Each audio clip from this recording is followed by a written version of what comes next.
But because he could read my mind, he could make it come true. But that's the case of anybody, whether you're trying to make them understand a sales training session you're running, or an event you're hosting for clients, or a dinner you're having with prospects, or a marketing campaign you're doing.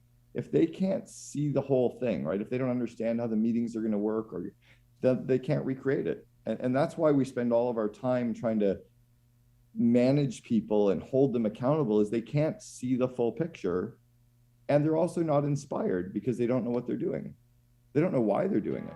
This is the Business of Advice podcast, where we help good advisors become great business owners. Today, I am excited to welcome one of the Mount Rushmores of the business world.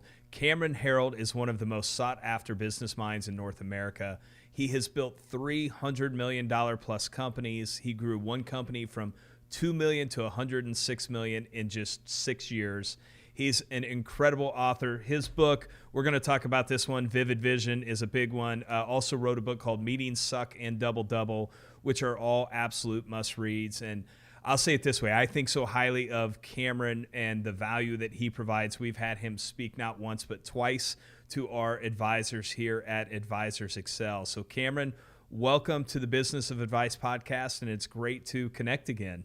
Cody, thank you so much for having me. I appreciate it. I was just thinking about the last time that I spoke, not at your conference. I was speaking in Las Vegas, and you guys were down the hall in the major ballroom, and I ran by to try to say hi to everybody, and I snarfed a couple donuts that were out in the hallway. It's just made sure I stuffed those in my pocket when I was leaving. So small world. I remember you texting saying like, hey, I don't know where you guys are at, but nice setup down there. So thanks for the Krispy Kreme. I saw Mount Rushmore this summer. I'd never seen it before, and it blew me away. It's way, way, way better. As a Canadian, even, it was way better than the photos would have ever let on. It was amazing. Yeah, it's pretty cool up there. It's that whole area is pretty neat. I hadn't been there ever until a few years ago also, so it's a good place to visit. Mm-hmm. All right, man, let's jump in. So entrepreneurship is something that you're well-versed in. I think by the time you were 18, you had 14 different businesses. Maybe just start off by giving a little of your background, but I'd love to hear why you love entrepreneurship so much. Sure. I was groomed to be an entrepreneur. My father ran his own company, and both sets of grandparents ran their companies. So all I ever knew was being an entrepreneur. And I grew up in an era where being an entrepreneur was not cool, right? Entrepreneurship only started to get cool around 1998, 99 in the rise of the first internet boom. But prior to that, entrepreneurs were greedy capitalists. We were vilified. No books and magazines talked about entrepreneurs in a cool way. So I was that kind of weird kid in school who was always being picked on, the school telling me to shut everything down. But I saw it as something that was super fun.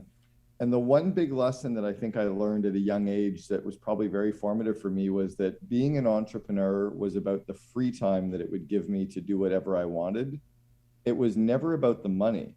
And my dad always taught us that if we focused on building businesses to give us the time, the money would take care of itself and we'd have more than we need. And I think it's a shame that so many entrepreneurs now tend to focus on the money, and they miss the whole point, because at the end of the day, we can't take the money with us. And if we don't enjoy the whole journey, being an entrepreneur is pretty rough. So that's how I was groomed. Both my brother, my sister, and myself have all run our own companies for around 25 years. And that's kind of the deal. When I was in second year university, I had 12 full-time employees for my first real business. You just said something there. I want to jump in, and maybe I wasn't even going to ask you this question, but sure. I think there's a great perspective there. You said, being a great entrepreneur can free up time. What are the things that a business owner entrepreneur has to do to free up that time? And let me back up 1 second and say it this way. A lot of the entrepreneurs, a lot of the advisors that we work with are working so much that they don't have that freedom of time yet. They're trying to get to there. So what are some of the most important things to get to a point where you have that time and that built into the business? Sure. So I'll go off the first off is that you're never going to get it all done, right? You're never going to get your to-do list done, because by the time you knock off everything on your list, you'll have added 6 more ideas. You'll buy another business, you'll expand, you'll grow something, you'll keep building your list. So we tend to lie to ourselves when we say, I'm going to work tonight to catch up, or I'll work this weekend to catch up. What you're really doing is you're working tonight or you're working this weekend to avoid your spouse, or avoid your frustrations, or avoid the struggles with your kids, or avoid the fact that you've lost touch with your hobbies, or you miss your friends and you feel embarrassed to reach out to them. So what I try to do is I try to schedule all of the fun stuff, the activities, the time for me, the stuff with my friends and my hobbies and my vacations, and I build the business around that. That's good. So as an example, in 2021, I took 13 full weeks vacation. I took every Saturday and Sunday off. And I also went to Italy for 6 weeks, and I only worked 3 days a week from 1 till 7 p.m. in addition to the 13 weeks vacation. And my business grew. I added employees. I made more profit. I invested more money. But it's because I started to delegate everything but genius. So the first is really, schedule everything, be aware you're never going to get it all done, force the stuff you really want to do into your calendar, and then delegate everything except genius. So I'm really good at lots of stuff, but I don't get energy from doing it. So I delegate that. The only things I love doing are coaching and speaking and networking and planning around strategy. And then I love to delegate everything else to get it off my plate. And it's funny, we were talking about as we tried to even schedule this, like you had been to the Grenadines, Chile, Antarctica, I think. So some good advice there. Costa Rica, yeah, and Antarctica. I've been to, I think, 6 countries in the last 2.5 months. What's fun to see is when that light switch goes on for advisors and they realize that building a great team around them and delegating out the things short, I think you said it perfect, short of the genius, frees them up so much. It's a tough transition, but when it happens, it's one of the best things that can happen to you. Well, every single person listening, I would guess, does not clean their own toilets and bathrooms and scrub their own floors. We've probably hired a cleaning lady or a person to come clean for us. Most of us probably don't cut our own lawns anymore. We've hired somebody to come and do our landscaping for us. Most of us don't paint our own homes anymore, although we could, right? We've delegated those minimum wage labor jobs that we don't love to do. I think if we look around our business, let's say that as an example, an advisor earns, $300,000 a year, or let's call it $500,000 a year, because it's an easy number to work with. Yep. If you earn $500,000 a year in profit, your effective hourly wage is $250 an hour, right? $250 an hour times 50 weeks times 40 hours a week equals about $500,000. So if your effective hourly rate is $250 an hour, if I was paying you $250 an hour to work every day and I saw you doing $20 hour tasks, I'd lose my mind, right? As the entrepreneur, I'd wonder, why am I paying you $500,000 a year to read emails? Why am I paying you $500,000 a year to proofread something? Why am I paying you $500,000 a year to cold call? You should be closing. You should be networking. You should be doing the stuff that is worth $500,000 a year for. And let's hire some EAs, some fractional people, some junior people, some outsourced people to do all the stuff that is $20, $40, $80 an hour tasks. It's funny you say that. I was literally on a coaching call with one of our advisors right before we hopped on. 2 young guys that are they're growing like crazy. And this was the exact conversation we had there. I said, why don't you just track everything you're doing for a week and highlight the things that you could pay someone else to do to free up more of your time to do, as an advisor, probably your most valuable thing that you can do is sit in front of prospective clients and convert them into clients, or at least where they're at in the phase of their business. So I said, if you can free all that other stuff up to do more of that, it's a good return on investment. If you don't have an executive assistant, you are one. Yeah. Right. So I have a little system where I pretend that someone follows me with a video camera for an entire month, and I write down everything that I'm doing. Opening emails, replying to emails, setting up meetings, booking flights, whatever. Write down all the 86 things that I do over the course of a month. And then I categorize them in one of 4 ways. Either I for incompetent, meaning I suck at it. C for competent, meaning I'm okay at it. E for excellent, meaning I'm really, really good at it, but I don't necessarily love doing it. And U for unique ability, meaning I'm really good at it, I love doing it, and it gives me energy. And then I put in an hourly rate beside everything. What would I pay someone just to do that task 40 hours a week? And I try to start delegating the incompetent and competent and low hourly rates. And then at some point, and this is where I am now, I'm even delegating the stuff I'm excellent to free up more time. And as I'm working only in my area of unique ability, I get better results because I'm doing everything with so much energy and it's fun and it's passion, and I'm never burned out. It's good. I love it. That was just a master's class right there. So if people listen this far in, they've already got some great stuff. Hey, you one of the things we talk about all the time is our goal is to help good advisors become great business owners. Obviously, you have this long history, not only as an entrepreneur and business owner, but also coaching other entrepreneurs. Are there certain traits that you see that are basically predictors of success in the best entrepreneurs? There's certain traits, and I just dropped a link into the chat that I'll talk about in a second. There's certain traits and there's certain skills. So I'll go with the traits first. Entrepreneurs have to be strong leaders. They have to be very goal orientated. They have to be very tenacious. They have to be very introspective, where they'll blame themselves for the problem instead of the outside world. And they have to be very kind of interdependent. They'll follow systems that exist, like maybe advisor Excel systems. And if a system doesn't exist, they'll wing it and figure it out on the fly, right? Those are what I see as the 5 kind of core traits to be strong as an entrepreneur. Yes, you need to be good in sales and good financial, but you can outsource that stuff or hire that stuff too. But then on the skill side, where I think people need to be really good, and I just dropped a link into the chat, I created a course called Invest in Your Leaders. And it's the 12 core leadership skills that every manager or leader needs to be good at. So if you think about all of your advisors, they need to be good at coaching because they have to coach their people. They need to be good at time management. They need to be good at delegation. They need to be good at interviewing. You know, most of us hire people and we've never been trained on interviewing. They need to be good at running meetings. They need to be good at one-on-one coaching sessions. They need to be good at teaching or classroom sessions. So I created this set of modules, and this is what I've coached all of my teams and all of my leaders on for the last 25 years. And these are the skills that never change, right? Situational leadership. So I think it's a combination of the core traits and then the core skills. Let me ask you a question about scaling, because obviously you've done that quite a bit, and that tends to be who you coach a lot too. But what are, as I'll use some of our advisors, is their business, has 10 times, and you've heard that talked about a lot. We see so many of them that have 10 times their business. Probably something they never dreamed it would be at. But as that scale grows, what are some of the biggest challenges that you've seen entrepreneurs have to overcome if they're going to continue to keep that growing and scaling going? Yeah, one is that they have to flip the org chart upside down. I actually spoke about this when I was in Antarctica, that we were at the bottom of the world, and I said the CEO should be at the bottom of the org chart, supporting the VPs who are supporting the frontline staff, who are supporting the customers, not telling everyone what to do, right? Our job now is to grow people's skills and to grow their confidence, and then grow their skills and grow their confidence.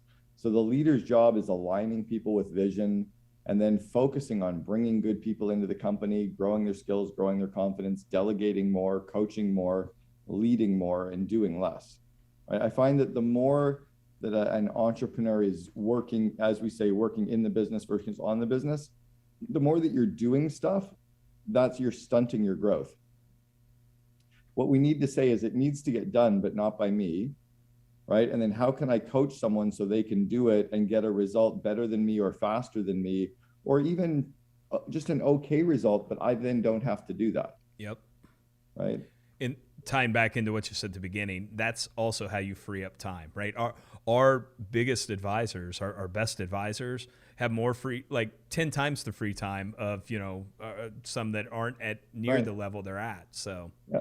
And some of that I think comes from the smartest people are in a way cursed because they were taught that you had to be smart in school. I was really stupid in school. I got 62% in high school. I scraped my way through university, got another C-, like a 2.2 GPA. So I knew that I wasn't the smartest guy in the class. I had all these built-in insecurities.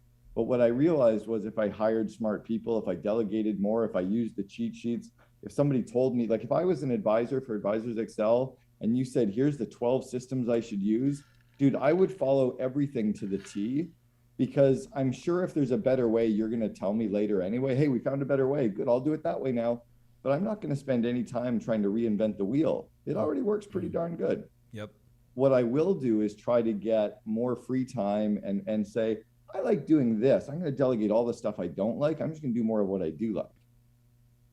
Well, and I'm guessing you were a lot smarter and you're giving yourself credit for it. Just probably wasn't something you enjoyed. So I was street smart, but I, I'll show you my transcript. It's quite embarrassing. There you go. uh, Can you see those grades? sort of. Yeah. Yeah, those aren't very good. So I'm guessing you were bored in school is part I of was it. Cause very bored in I've school. met you and you're very intelligent. So I was, but in a different way, right? But I was the yeah. kid who failed every. So what I meant though is the A students think that they have to have perfect. They think they need the perfect website or the perfect sales letter or the perfect. No, you just need momentum creating momentum. So I knew that I could never get perfect. So I just roll stuff out the door. And I think where the smartest people get a little bit cursed is they feel like they have to work 6 more hours crafting that perfect email, where what they should have done was just get the email out and then coach their team for 5.5 hours. Well, also there's something I tell people all the time. They ask, I have, AE's obviously a big business and some other ones, and they ask all the time, how do you do it? And I'm like, because we just do stuff and then we adjust on the fly, right? It's so much easier. You can spend so much time trying to get it perfect and then it still doesn't work. I'd rather just launch it and then adjust to the kind of market conditions and the feedback that you're getting. So, Well, and science showed us that momentum creates momentum. So just get it going and something will happen and then course correct along the way. Yeah. yeah. I want to ask you about another topic or area that you're well versed in. You have done a lot of work, in fact, maybe more work these days on coaching COOs and the benefit of hiring a COO. You even have, I think it's called the COO Alliance. This is the question I want to ask. As our advisors grow, when they start, they may have 3, 4, 5 employees. Now, some of them have 15, 20, 30, some getting up to maybe 40 or 50. What are the signs that they should be looking for as the CEO/entrepreneur that it's time to hire a COO? Funny, the book that I'm working on now, which will be my 6th book, is around a CEO-COO relationship. First off, when you're building a company, the first key hire that you need to have is the executive assistant, right? If you don't have an executive assistant, you are one. And I've seen so many businesses that are like, oh, I need a COO or I need a second in command. You hire the EA first to get all the administrivia off your plate. That's now freed you up for another 18 months probably and saved you 150 grand a year. Yep. Right. So get the EA hired first. Secondly, the second in command to you, don't give them a COO title too early.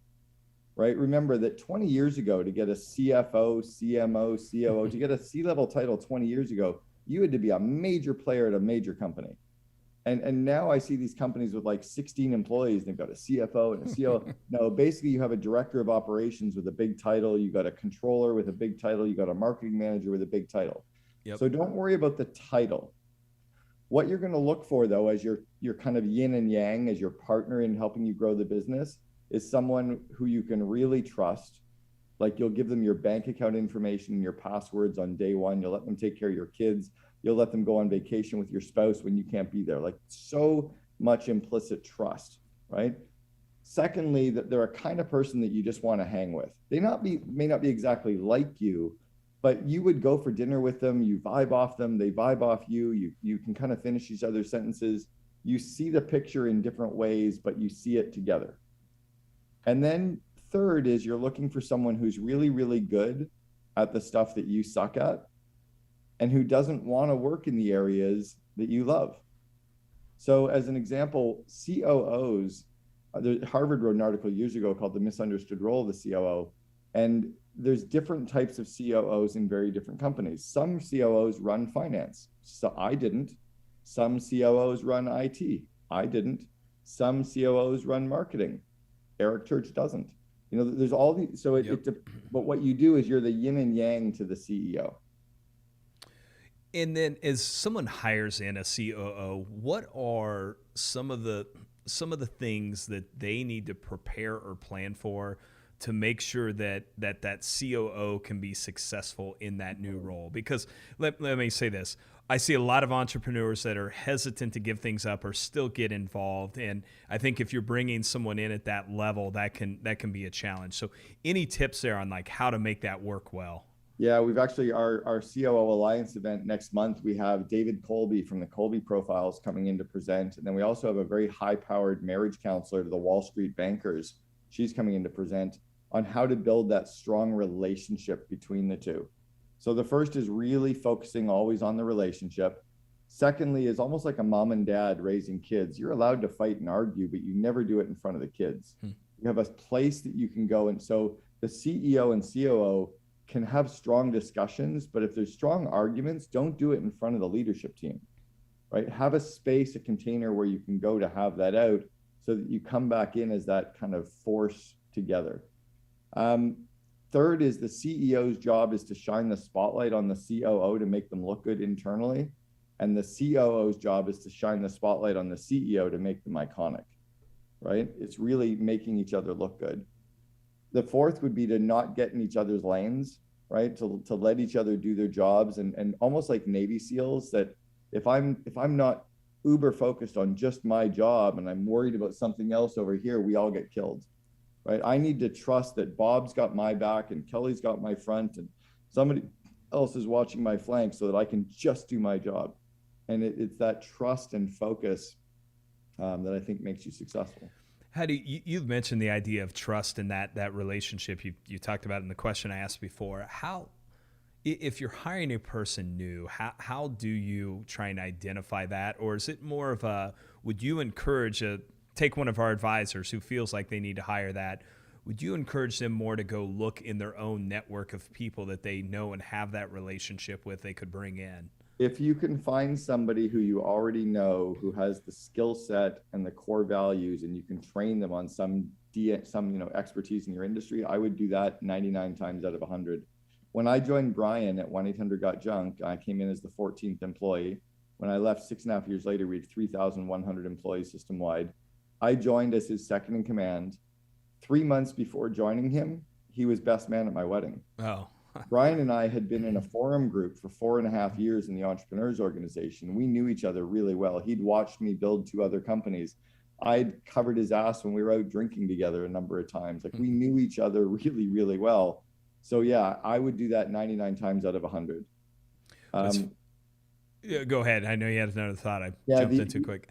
The only time it gets really difficult is when you're in an industry where you have deep kind of IP, like an engineering style kind of company. But, look, if you're in the financial advising space, you could hire somebody that's in the insurance space, or somebody who's in the wealth management space, or somebody who's in, the crypto space. Like, the key is you want somebody who can do all the stuff that you're not good at. Well, and Mike Miller, our COO, Mike had no background in this industry at all, but had it in manufacturing, and a lot of the stuff that we do has some similarities in that, from process. And he's just been incredible. He learned the industry pretty quick, smart guy. So, but he brought a whole skill set that we actually didn't have at all in our business at the time, and it's just been a valuable add here for sure. I've laughed about that over the years, and I've said, when I started at 1-800-GOT-JUNK, Brian had been in the industry for 10 years. He got it to $2 million in revenue. And I went out in the trucks my first week and came back at lunch and started changing into my street clothes. He goes, "What are you doing?" I go, "I'm done." He goes, "You've only spent 4 hours in the trucks." He goes, "You don't know the business." I'm like, "Yeah, I do. We pick stuff up, we put it in a truck, we dump it out. We're good." I said, "That's not what we're in. We're about customer engagement. We're about brand. We're about culture." And I went off for about a half hour about all the stuff we had to do. And he's like, "Holy," I'm like, "Yeah, dude, this is not about junk removal." Right? Yep. That's good. Okay. Yeah. I want to pivot a little bit. So I mentioned this book, Vivid Vision, and I mentioned it specifically because within the AE community, it's the one thing, as soon as I say Cameron Herold, everyone's like, "Oh, Vivid Vision." So you've talked about that at a journey. I've seen so many of our advisors who have taken and built this just great Vivid Vision. So people should read this. I still gift it all the time. I sent out 3 last week. But for those that aren't familiar with the concept, what's the difference between setting a vision for your company versus a vivid vision for your company? Sure. And really quickly, 2 of my other books that all of your advisors should look at. One is called Free PR.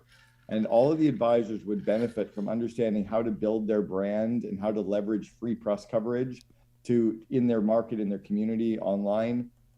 Really, really easy tools on how to, and we did it for years with every business I built. Yep. And then the other one I co-authored is The Miracle Morning for Entrepreneurs. And I think it would be amazing for the advisors on that one as well.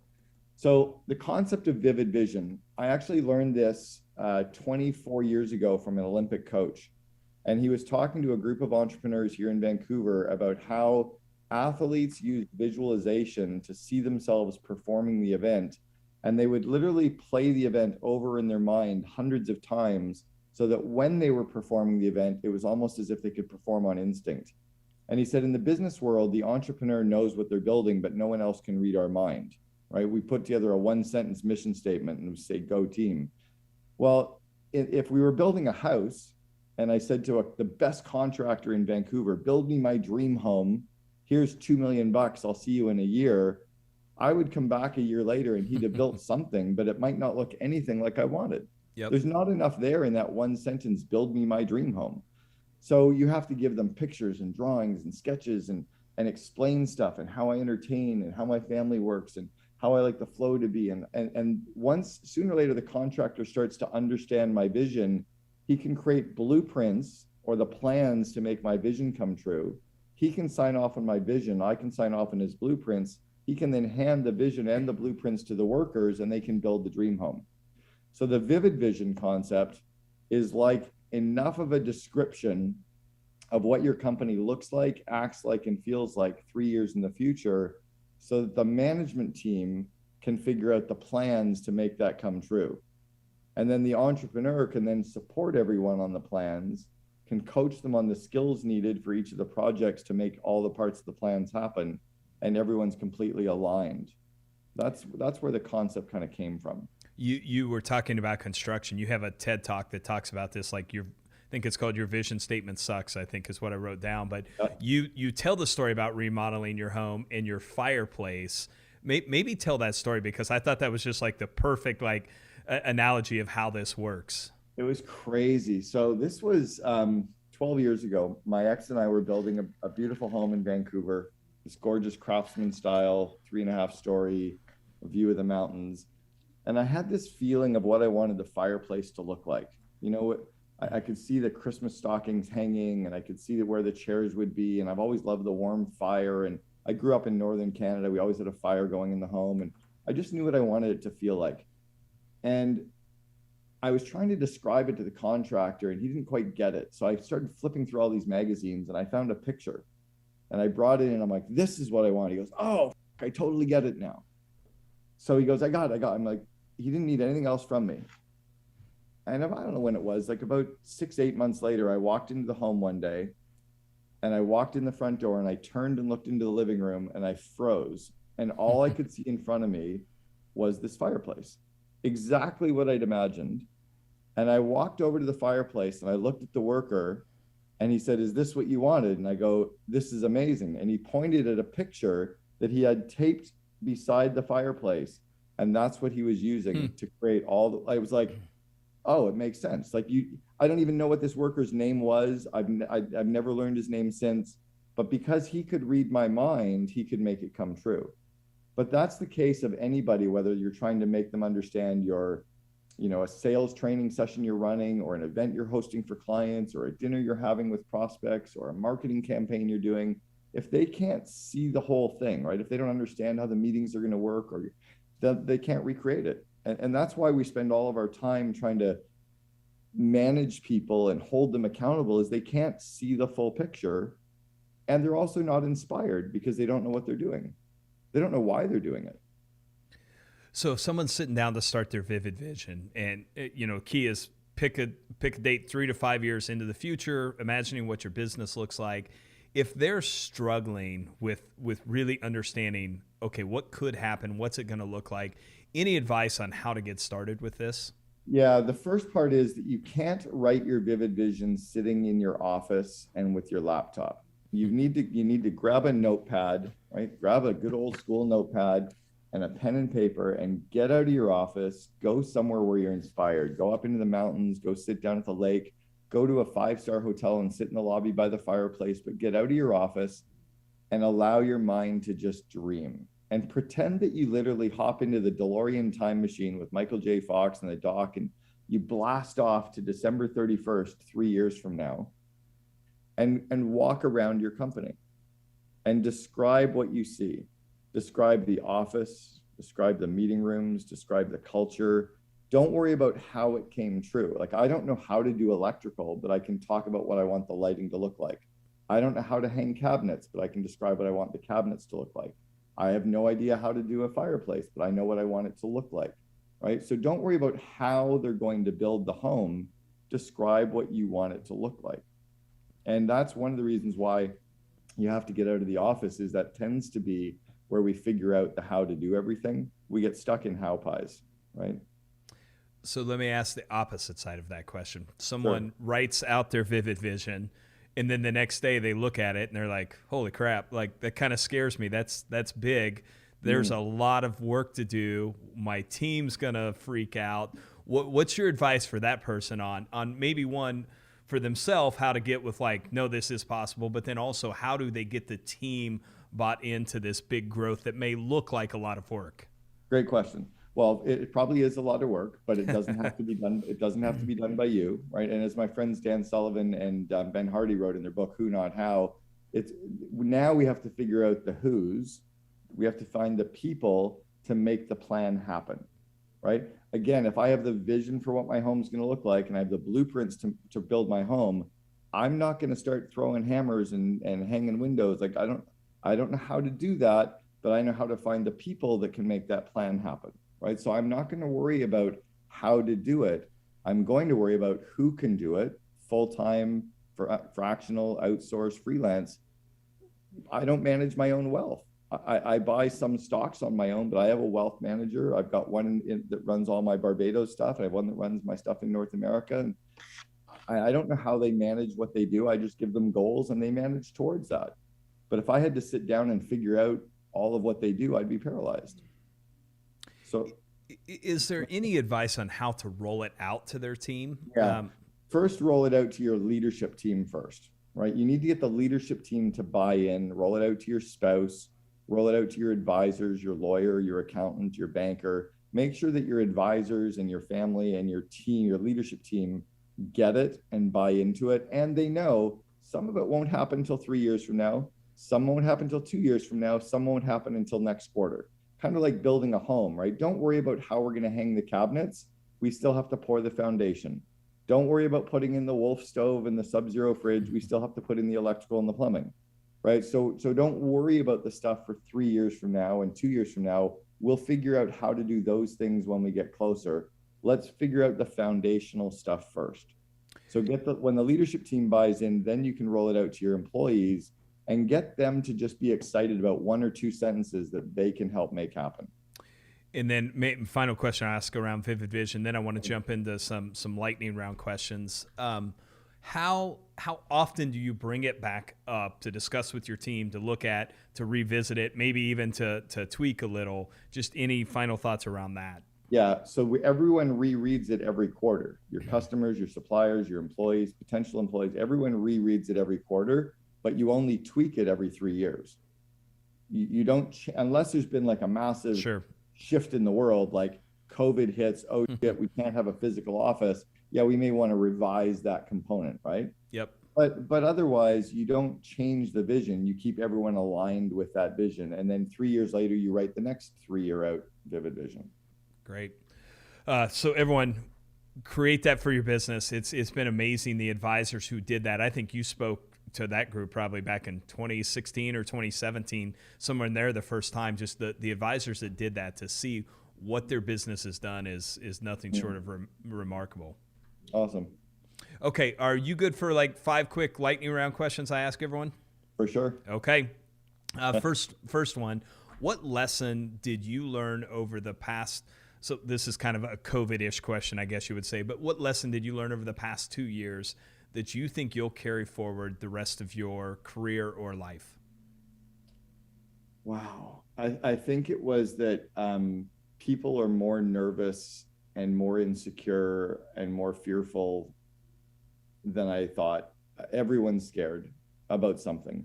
Everyone's struggling with something, right? Everyone has, their insecurities, their family issues. And I think I'm much more in tune to the human condition than I might have been pre-COVID. I think I was fairly insulated as the, white male from North America and, upper middle class family. and I thought, but now I get it. I just, like, you're struggling with something, I'm sure, the guys who helped us set up the AV before are struggling, like, and I'm just very in tune to that everybody has shit going on in their personal life, excuse my language. But everyone's struggling with stuff, and we need to be cognizant of that. Is there anything that you think you've changed in how you either approach your business or people because of that? I definitely have slowed it down more and tried to slow it down more in my connections with people. I don't try to get off the Zoom call right away. I try to connect with them more just as on the stuff that really matters. Yeah. I try to, I think I just am more cognizant of that. Yeah, it is. I think that awareness has come to a lot of us over the last few years.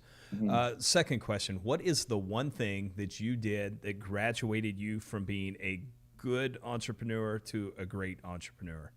Well, it used to be, I used to say that it was growing my skills. The more that I grew my skills, that grew me as an entrepreneur.